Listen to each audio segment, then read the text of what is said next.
Jesus Reigns. യേശു വാഴുന്നു ശുശ്രൂഷകളിലേക്ക് നിങ്ങൾക്ക് വീണ്ടും സ്വാഗതം. ഇന്നും ഞാൻ പരീക്ഷ എഴുതുവാൻ പോകുന്ന വിദ്യാർത്ഥികൾക്ക് വേണ്ടി പ്രാരംഭത്തിൽ പ്രാർത്ഥിക്കുവാൻ ആഗ്രഹിക്കുന്നു. ഈ ദിവസങ്ങളിൽ എക്സാമിനേഷൻ ചിലരുടേത് തുടങ്ങിക്കഴിഞ്ഞിരിക്കുന്നു, ചിലരുടെ എക്സാം നടക്കുവാൻ പോകുന്നു. യേശു ക്രിസ്തു അവരെ സമർത്ഥമായിട്ട് അനുഗ്രഹിക്കുവാൻ ഇടവരട്ടെ. അവരുടെ എക്സാമിനേഷൻ ഭയം കൂടാതെ അവരെഴുതുവാനും നല്ല വിജയം അവർക്ക് ലഭിക്കുവാനും ഇടവരട്ടെ എന്ന് പ്രാരംഭത്തിൽ തന്നെ അവർക്ക് വേണ്ടി പ്രാർത്ഥിക്കുവാൻ ആഗ്രഹിക്കുകയാണ്. യെശയ്യാപ്രവാചകൻ്റെ പുസ്തകം 59-ാമത്തെ അധ്യായം അതിൻ്റെ 21-ാമത്തെ വാക്യം ഞാൻ വായിക്കുന്നു. ഞാൻ അവരോട് ചെയ്തിരിക്കുന്ന നിയമമോ ഇതാകുന്നു എന്ന് യഹോവ അരുളി ചെയ്യുന്നു. നിൻ്റെ മേലുള്ള എൻ്റെ ആത്മാവും നിൻ്റെ വായിൽ ഞാൻ തന്ന എൻ്റെ വചനങ്ങളും നിൻ്റെ വായിൽ നിന്നും നിൻ്റെ സന്തതിയുടെ വായിൽ നിന്നും നിൻ്റെ സന്തതിയുടെ സന്തതിയുടെ വായിൽ നിന്നും ഇന്നു മുതൽ ഒരു നാളും വിട്ടുപോകയില്ല എന്ന് യഹോവ അരുളി ചെയ്യുന്നു. അത് തലമുറകളുടെ മേലുള്ള ഒരനുഗ്രഹത്തിൻ്റെ വചനമാണ്, ഒരു ജനറേഷണൽ ബ്ലെസ്സിങ്ങിൻ്റെ വചനമാണത്. മാതാപിതാക്കന്മാർ കുഞ്ഞുങ്ങൾക്ക് വേണ്ടി പ്രാർത്ഥിക്കണം. ഈ പരീക്ഷാ സമയത്ത് പ്രത്യേകമായിട്ട് പ്രാർത്ഥിക്കണം. വ്യാകുലതയോടുകൂടെ പ്രാർത്ഥിക്കരുത്, ഭയത്തോടുകൂടിയും പ്രാർത്ഥിക്കരുത്. അസാധാരണമാകുന്ന വിശ്വാസത്തോടുകൂടെ നിങ്ങളുടെ തലമുറകൾക്ക് വേണ്ടി നിങ്ങൾ പ്രാർത്ഥിക്കണം. കുഞ്ഞുങ്ങളും പ്രാർത്ഥനയോടുകൂടെ ആയിരിക്കണം നിങ്ങൾ പഠിക്കേണ്ടത്. എക്സാമിനേഷൻ ഹാളിൽ കയറിയാൽ ക്വസ്റ്റ്യൻ പേപ്പർ കിട്ടിക്കഴിഞ്ഞാൽ ആദ്യം നിങ്ങൾ തലകുനിച്ച് പ്രാർത്ഥിക്കണം. യേശുവിൻ്റെ സാന്നിധ്യത്തെ അവിടേക്ക് നിങ്ങൾ സ്വാഗതം ചെയ്യണം. പരിശുദ്ധാത്മാവ് അവിടെ കടന്നു വരുവാനിട വരും. ദൂതന്മാരുടെ സഹായം നിങ്ങൾ തേടണം. അങ്ങനെ നിങ്ങൾ എക്സാമിനേഷൻ എഴുതുക. എഴുതി പൂർത്തിയാക്കുമ്പോഴും പ്രാർത്ഥിച്ചേ അവസാനിപ്പിക്കാവൂ. കൈവച്ച് ആ പേപ്പറിൻ്റെ മേൽ നിങ്ങൾ കൈവച്ച് പ്രാർത്ഥിക്കണം. ആ പേപ്പറിനെ അനുഗ്രഹിക്കണം. പരിശുദ്ധാത്മാവ് അത്ഭുതം ചെയ്യുവാനിടവരും. ഞാൻ വീണ്ടും നിങ്ങൾക്ക് വേണ്ടി പ്രാർത്ഥിക്കുന്നു. എന്നോട് ചേർന്ന് പ്രാർത്ഥിക്കുക. പരിശുദ്ധ പിതാവേ, ഒരിക്കൽ കൂടെ എക്സാമിനേഷൻ എഴുതുന്ന വിദ്യാർത്ഥികൾക്ക് വേണ്ടി പ്രാർത്ഥിക്കുകയാണ്. ഈ ദിവസങ്ങൾ വളരെ ഗൗരവമേറിയ ദിവസങ്ങളാകുന്നുവല്ലോ. അവർക്ക് നന്നായി പഠിക്കുവാൻ കൃപ കൊടുത്തതിനായി സ്തോത്രം ചെയ്യുന്നു. പേപ്പറിൽ അവർ പഠിച്ച കാര്യങ്ങൾ എഴുതുവാൻ, അവർക്ക് ലഭിക്കുന്ന ചോദ്യത്തിന് കൃത്യമാകുന്ന ഉത്തരങ്ങൾ എഴുതുവാൻ അവർക്ക് അസാധാരണമാകുന്ന ദൈവകൃപയെ കൊടുക്കണമേ, പ്രാപ്തിയെ കൊടുക്കണമേ എന്ന് പ്രാർത്ഥിക്കുകയാണ്. എക്സാമിനേഷൻ ഹാളിൽ അങ്ങയുടെ സാന്നിധ്യം വന്ന് നിറയുവാനും കുഞ്ഞുങ്ങൾ അനുഗ്രഹിക്കപ്പെടുവാനും ഏറ്റവും നല്ല വിജയം അവർക്കെല്ലാം ലഭിക്കുവാനും ഇടവരണമേ. അങ്ങയുടെ ദൂതന്മാരുടെ കാവൽ കൊടുക്കണമെന്ന് പ്രാർത്ഥിക്കുന്നു.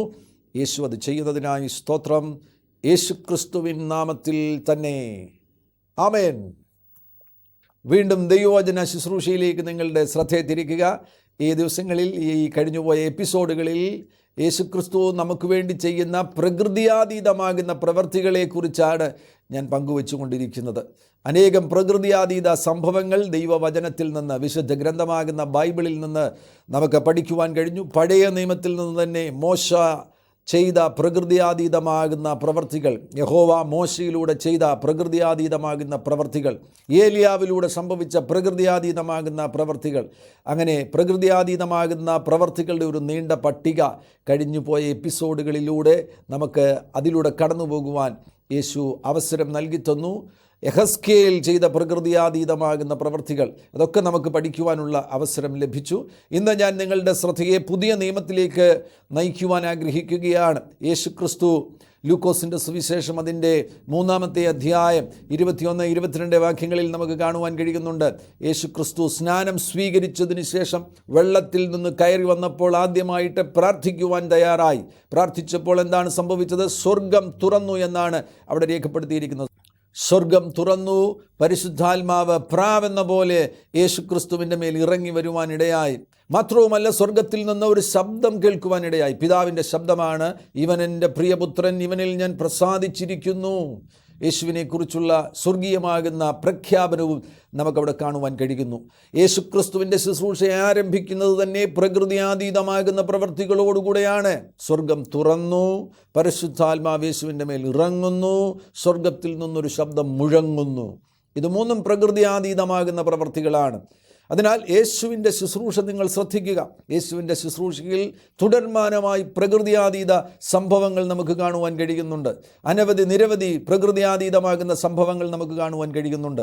അതിൽ ഒരു സംഭവത്തിലേക്ക് ഇന്ന് ഞാൻ നിങ്ങളെ കൊണ്ടുപോകുവാൻ ആഗ്രഹിക്കുന്നു. യോഹന്നാൻ്റെ സുവിശേഷം 6-ാമത്തെ അധ്യായത്തിൽ യേശുക്രിസ്തു 5 അപ്പവും 2 മീനും കൊണ്ട് 5000 പേരെ പോഷിപ്പിക്കുവാൻ തയ്യാറായി. ആ സംഭവം പ്രകൃതിയാതീതമാകുന്ന ഒരു വർധനമാണ്. 5 അപ്പമേ ഉണ്ടായിരുന്നുള്ളൂ. 5 യവത്തപ്പവും 2 മീനും. ഒരു ബാലകനാണ് അവൻ്റെ പക്കൽ നിന്നാണ് അന്ത്രയോസ് ഈ 5 വത്തപ്പവും 2 മീനും വാങ്ങുവാനിടയായത്. ആ ബാലകൻ അവൻ്റെ അമ്മ അവൻ്റെ പക്കൽ കൊടുത്തു വിട്ടതാണ് എന്നുറപ്പ്.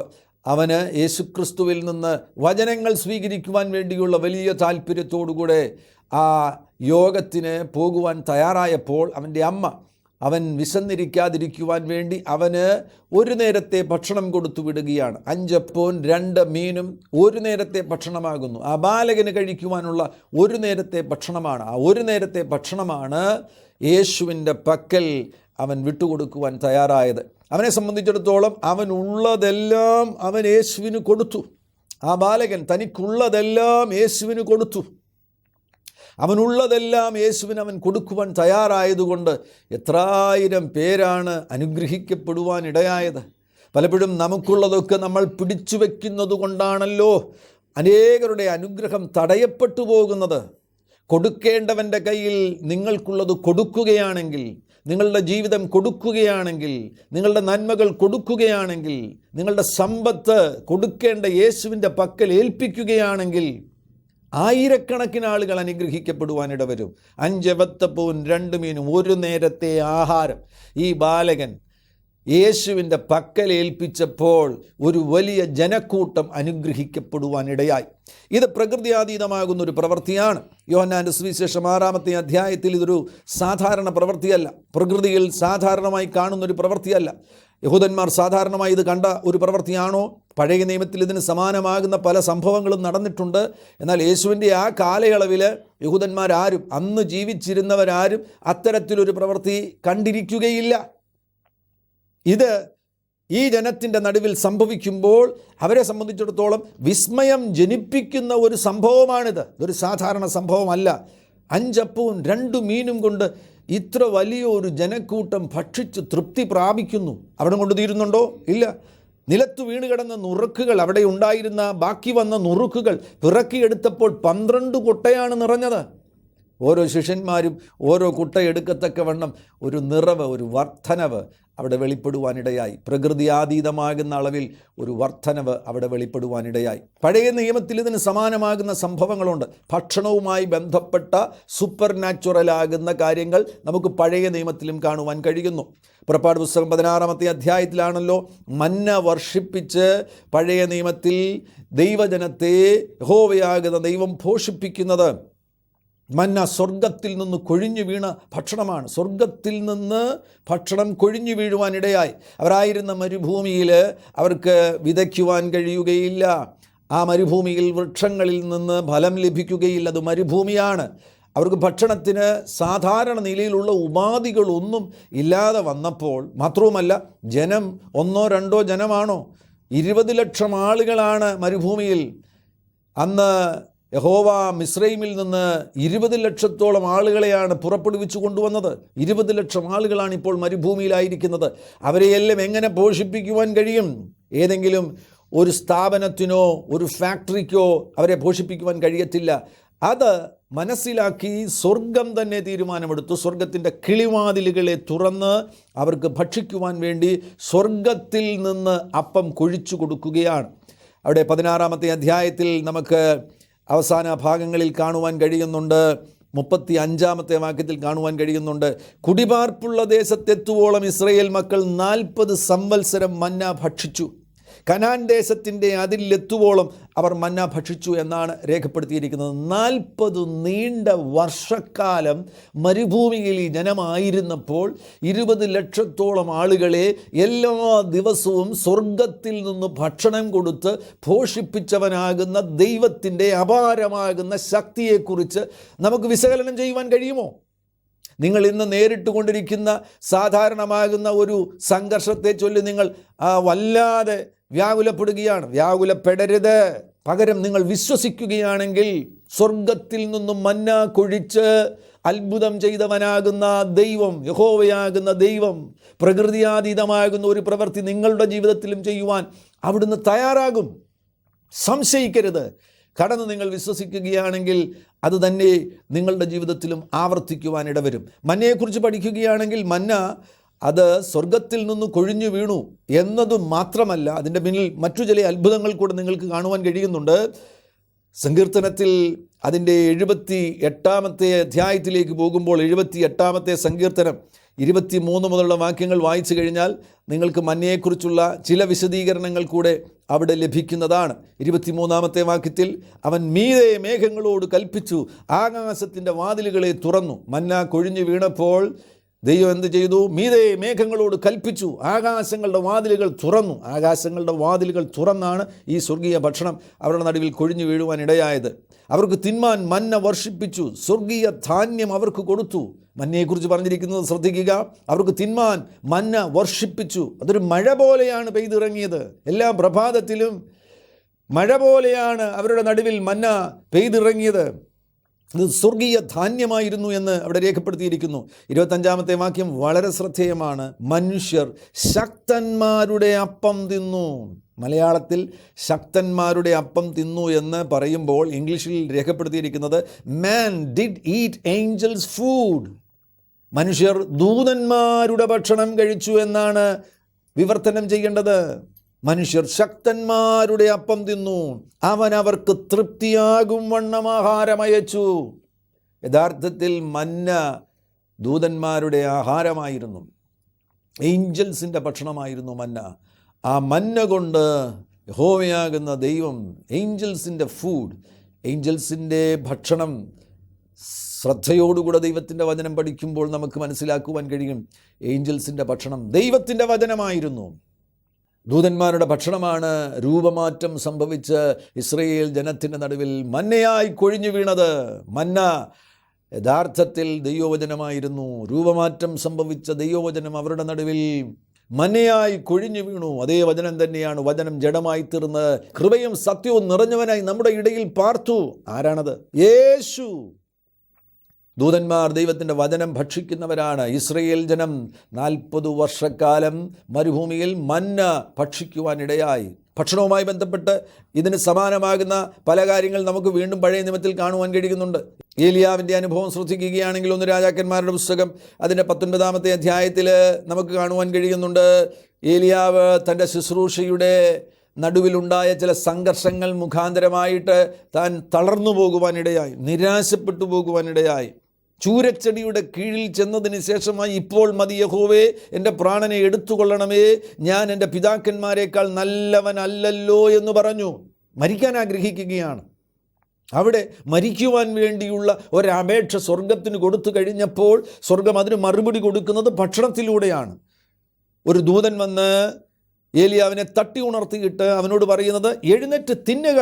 നിൻ്റെ ഈ നിരാശയും നീ ഇപ്പോൾ അനുഭവിക്കുന്ന സംഘർഷവും നീ ഇപ്പോൾ അനുഭവിക്കുന്ന വ്യാകുലതയും ഒക്കെ നീങ്ങിപ്പോകുവാൻ, പരാജയ ഭീതിയും ഭാവിയെക്കുറിച്ചുള്ള ഭയവും ഒക്കെ നീങ്ങിപ്പോകുവാൻ നിനക്കൊരു സ്വർഗീയ ഭക്ഷണം നൽകിത്തരുവാൻ സ്വർഗം ആഗ്രഹിക്കുന്നു. എഴുന്നേറ്റു തിന്നുക, നിനക്ക് ദൂരയാത്രയുണ്ട്.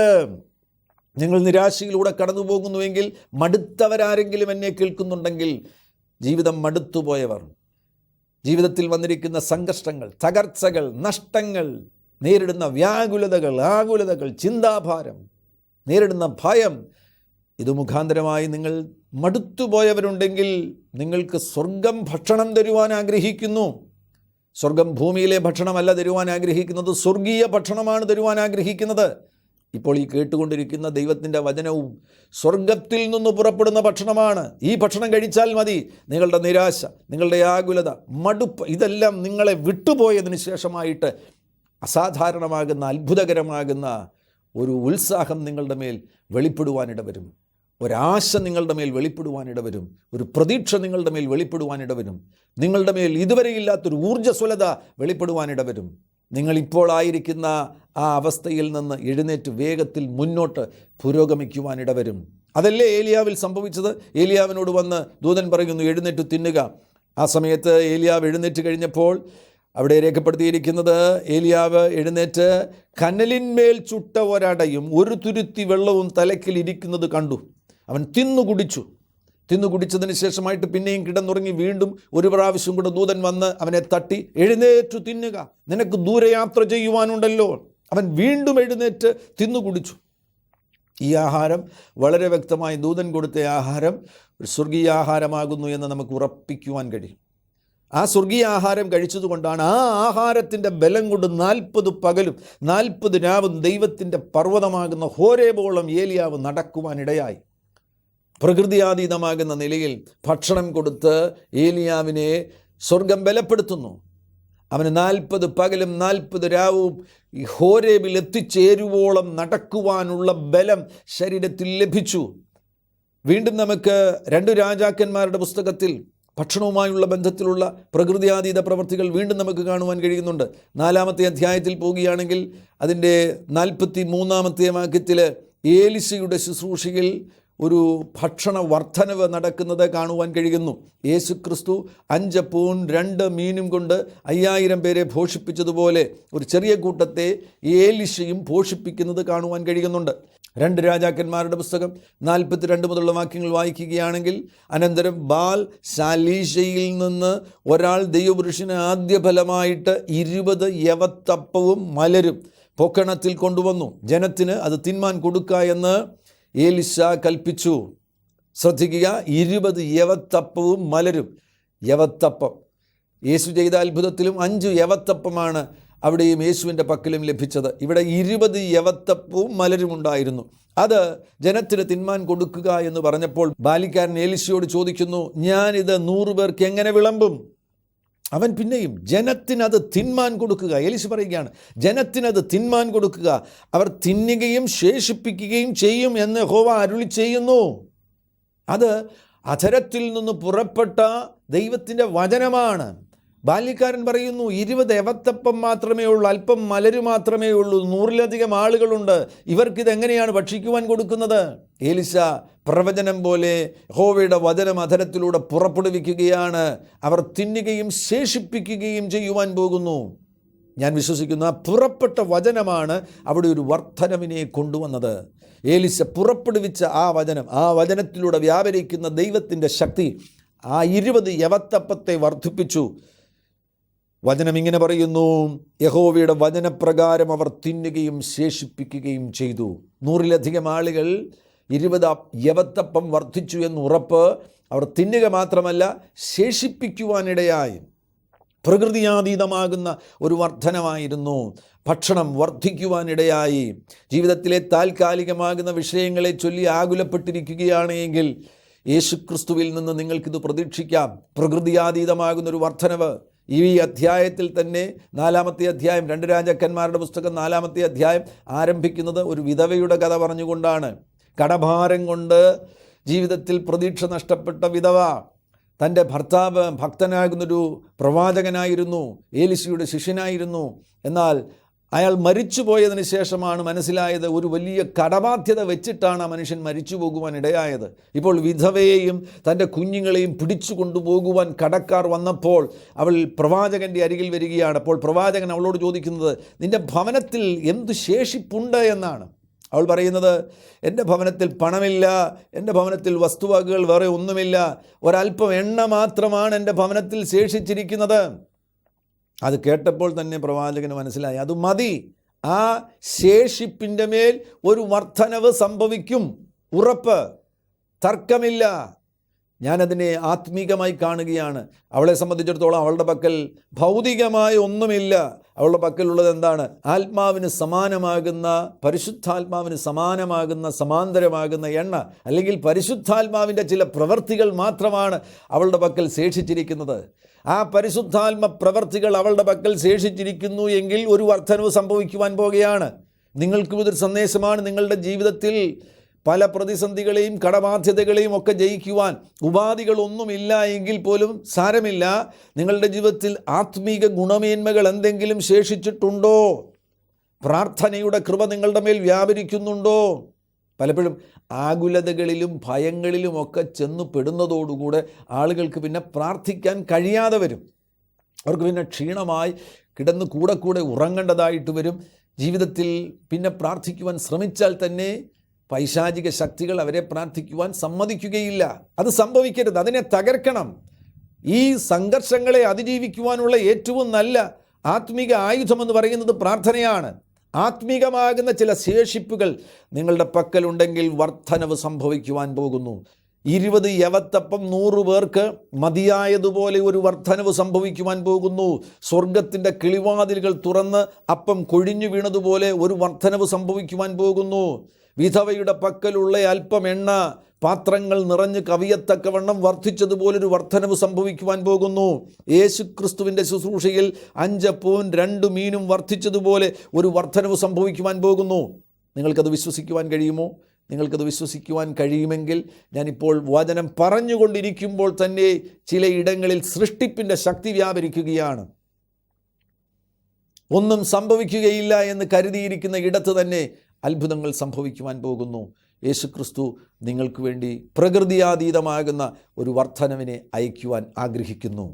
സ്വീകരിക്കുക. യോഹന്നാന്റെ സുവിശേഷം 6-ാമത്തെ അധ്യായത്തിലേക്ക് നമ്മൾ മടങ്ങി വരുമ്പോൾ പഴയ നിയമത്തിൽ പലയിടങ്ങളിൽ ഭക്ഷണവുമായി ബന്ധപ്പെട്ട പ്രകൃതിയാതീതമാകുന്ന പ്രവർത്തികൾ നമുക്ക് കാണുവാൻ കഴിയുന്നു. യേശുക്രിസ്തുവിൻ്റെ ശുശ്രൂഷയിലും ഇതാ 5 അപ്പം 5 യവത്തപ്പവും 2 മീനും ഒരു ബാലകൻ്റെ പക്കലുള്ള ഒരു നേരത്തെ ആഹാരം കൊണ്ട് യേശു ഒരു വലിയ ജനക്കൂട്ടത്തെ പോഷിപ്പിക്കുകയാണ്. ഈ വലിയ അത്ഭുതം സംഭവിച്ചപ്പോൾ ഇതാണ് ഏറ്റവും ശ്രദ്ധിക്കേണ്ട പ്രധാനപ്പെട്ട ഈ സന്ദേശത്തിൻ്റെ ഏറ്റവും പ്രധാനപ്പെട്ട ഭാഗം. യേശു ഈ അത്ഭുതം ചെയ്തു. യേശു ഈ അത്ഭുതം ചെയ്യുവാൻ വേണ്ടി വന്ന ജനക്കൂട്ടം യേശുവിനോട് പ്രത്യേകമായിട്ട് ഒന്നും പറഞ്ഞില്ല. യേശു തന്നെയാണ് ഈ തീരുമാനമെടുത്തത്. അവരുടെ ഭൗതിക ആവശ്യം മനസ്സിലാക്കിയിട്ട് യേശു തന്നെ 5-ാം വാക്യത്തിൽ പറയുന്നുണ്ട്, ഇവർക്ക് തിന്മാൻ നാം എവിടെ നിന്ന് അപ്പം വാങ്ങുമെന്ന് യേശു തന്നെ ഫിലിപ്പോസിനോട് ചോദിക്കുകയാണ്. അപ്പോൾ യേശു തന്നെയാണ് ഇവരുടെ ഭൗതികമാകുന്ന ആവശ്യം, ഇവരുടെ വിശപ്പ് കണ്ടറിഞ്ഞ് അവർക്ക് വേണ്ടി പ്രവർത്തിക്കുന്നത്. ഭൗതികമാകുന്ന കാര്യങ്ങളിൽ യഥാർത്ഥത്തിൽ ഒരു വ്യക്തി ദൈവവചനപ്രകാരം ജീവിക്കുകയാണെങ്കിൽ, ഭക്തിയോടുകൂടെ യേശുവിൻ്റെ മുഖമന്വേഷിച്ച് ദൈവത്തിൽ ആശ്രയിച്ചൊരു ജീവിതം നയിക്കുകയാണെങ്കിൽ അവരുടെ ഭൗതിക ആവശ്യത്തിന് വേണ്ടി അവർക്ക് പ്രാർത്ഥിക്കേണ്ടതായിട്ട് പോലും വരില്ല. അവർ ദൈവവചനത്തിൻ്റെ ക്രമപ്രകാരം ജീവിക്കുകയാണ് എങ്കിൽ അവരുടെ ആവശ്യങ്ങൾ ദൈവം അറിഞ്ഞ് തക്ക സമയത്ത് അവർക്ക് വേണ്ടി വാതിലുകളെ തുറന്നു കൊടുക്കുവാൻ അവിടുന്ന് സന്നദ്ധനാകും. അതുതന്നെയാണ് ഇവിടെ സംഭവിച്ചത്. പക്ഷേ അവർക്ക് തെറ്റിദ്ധാരണയായിപ്പോയി. നല്ല കാര്യമാണല്ലോ, ഞങ്ങളുടെ ഭക്ഷണ പ്രശ്നം പരിഹരിക്കപ്പെടുന്നുവല്ലോ, അതുകൊണ്ട് അവർ യേശുവിനെ പിടിച്ച് രാജാവാക്കുവാൻ ശ്രമിക്കുകയാണ്. എന്താണ് അവിടെ? ഭൗതികമാകുന്ന ആവശ്യങ്ങളാണ് അവർ ലക്ഷ്യം വയ്ക്കുന്നത്. ഭക്ഷണം, അവരുടെ താൽക്കാലിക ആവശ്യങ്ങൾ, ജോലി, വീസ, ഇങ്ങനെയുള്ള കാര്യങ്ങൾ മാത്രമാണ് നിങ്ങൾ ലക്ഷ്യം വയ്ക്കുന്നത് എങ്കിൽ വളരെ വിനയപുരസ്സരം ഓർപ്പിക്കട്ടെ, നിങ്ങൾ ലക്ഷ്യം വച്ചിരിക്കുന്നത് തെറ്റായ ദിശയിലേക്കാണ്. ഇവർ വന്ന് യേശുവിനോട് പറയുന്നുണ്ട്, ഞങ്ങൾക്കൊരു അടയാളം കാണിച്ചതാ എങ്കിൽ ഞങ്ങൾ വിശ്വസിക്കാം. യേശു നിങ്ങളുടെ ഭൗതിക ആവശ്യങ്ങളിലെല്ലാം പ്രവർത്തിക്കും, ഉറപ്പ്. പക്ഷേ അതിൽ ലക്ഷ്യമാക്കിയാണ് നിങ്ങൾ യേശുവിനെ അനുഗമിക്കുവാൻ തയ്യാറാകുന്നത് എങ്കിൽ ഒരടയാളം കാണിച്ചതാ എന്നാൽ ഞങ്ങൾ വിശ്വസിക്കാം. ഒരു വിസ ലഭിക്കട്ടെ എന്നാൽ ഞങ്ങൾ വിശ്വസിക്കാം. ഒരു സൗഖ്യം നടക്കട്ടെ എന്നാൽ ഞങ്ങൾ വിശ്വസിക്കാം. അതാണ് നിങ്ങളുടെ സമീപനമെങ്കിൽ നിങ്ങൾ ദിശ തെറ്റി നോക്കുന്ന വ്യക്തിയാണ്. ആ അബദ്ധം സംഭവിക്കരുത്. അവർ വന്ന് യേശുവിനോട് പറയുകയാണ്, മോശ ഇസ്രയേൽ ജനത്തിന് ഭക്ഷണം കൊടുക്കുവാനിടയായി. യേശു അത് വിശദീകരിച്ച് അവരോട് പറഞ്ഞു, മോശ അല്ല അവർക്ക് ഭക്ഷണം കൊടുത്തത്, എൻ്റെ സ്വർഗീയ പിതാവാണ് അവർക്ക് ഭക്ഷണം കൊടുക്കുവാനിടയായത്. യേശു അവസാനം അവരോട് പറയുവാൻ തയ്യാറായി. 35-ാമത്തെ വാക്യത്തിൽ അവരോട് സത്യം വിളിച്ചു പറയുവാൻ തയ്യാറായി, ഞാൻ ജീവൻ്റെ അപ്പമാകുന്നു. എൻ്റെ അടുക്കൽ വരുന്നവന് വിശക്കുകയില്ല, എന്നിൽ വിശ്വസിക്കുന്നവൻ ഒരു നാളും ദാഹിക്കുകയുമില്ല. അവരോട് പറയുന്നത് ലളിത ഭാഷയിൽ പറയുകയാണെങ്കിൽ, നിങ്ങളുടെ വിശപ്പ് മുഴുവൻ മാറണമെങ്കിൽ, നിങ്ങളുടെ ദാഹം മുഴുവൻ മാറണമെങ്കിൽ, നിങ്ങളുടെ ഭൗതികമാകുന്ന ആഗ്രഹങ്ങൾ മുഴുവൻ ശമിക്കപ്പെടണമെന്നുണ്ടെങ്കിൽ യേശുവിനെ സ്വീകരിക്കുക.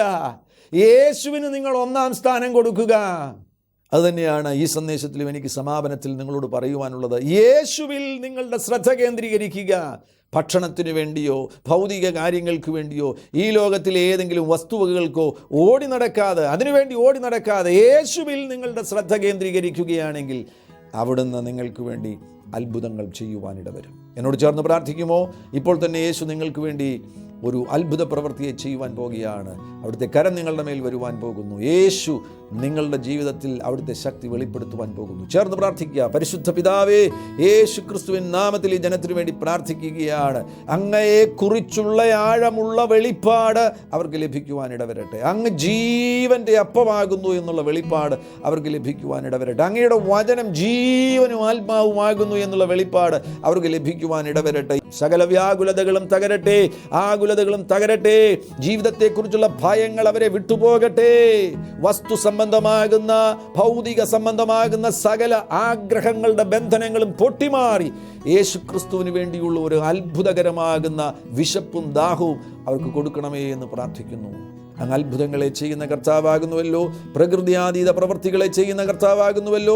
ഒരു വർധനവിനെ അവരുടെ ജീവിതത്തിൽ അയക്കണമേ. രോഗികളായിട്ടുള്ളവർ ഇപ്പോൾ തന്നെ സൗഖ്യമാകുവാനിടവരട്ടെ. യേശുവേ, അങ്ങ് മനസ്സലിയുന്ന ദൈവമാകുന്നതിനാൽ അങ്ങയുടെ മനസ്സലിവിൻ്റെ അടയാളമായി രോഗികളുടെ മേൽ അങ്ങയുടെ കരം ഇപ്പോൾ വയ്ക്കണമേ. അവർ സൗഖ്യമാകട്ടെ. യേശു ക്രിസ്തുവിന് അധികാരമുള്ള നാമത്തിൽ യേശു ഇപ്പോൾ തന്നെ ശരീരങ്ങളെ സൗഖ്യമാക്കുന്നു. വിശ്വാസത്തോടുകൂടെ ആ സൗഖ്യം സ്വീകരിക്കുക. അത്ഭുതങ്ങൾ അവിടുന്ന് ചെയ്യുകയാണ്. പ്രകൃതിയാതീത പ്രവൃത്തികൾ നിങ്ങളിൽ വെളിപ്പെടുന്നു. സ്വീകരിക്കുക യേശുവിൻ നാമത്തിൽ തന്നെ. ആമേൻ. വലിയവനാകുന്ന ദൈവം നിങ്ങൾക്ക് വേണ്ടി അത്ഭുത കാര്യങ്ങൾ ചെയ്തിരിക്കുന്നു. വിശ്വാസത്തോടുകൂടെ മുന്നേറുക. യേശു നിങ്ങളെ സമൃദ്ധിയായി അനുഗ്രഹിക്കും. God bless you.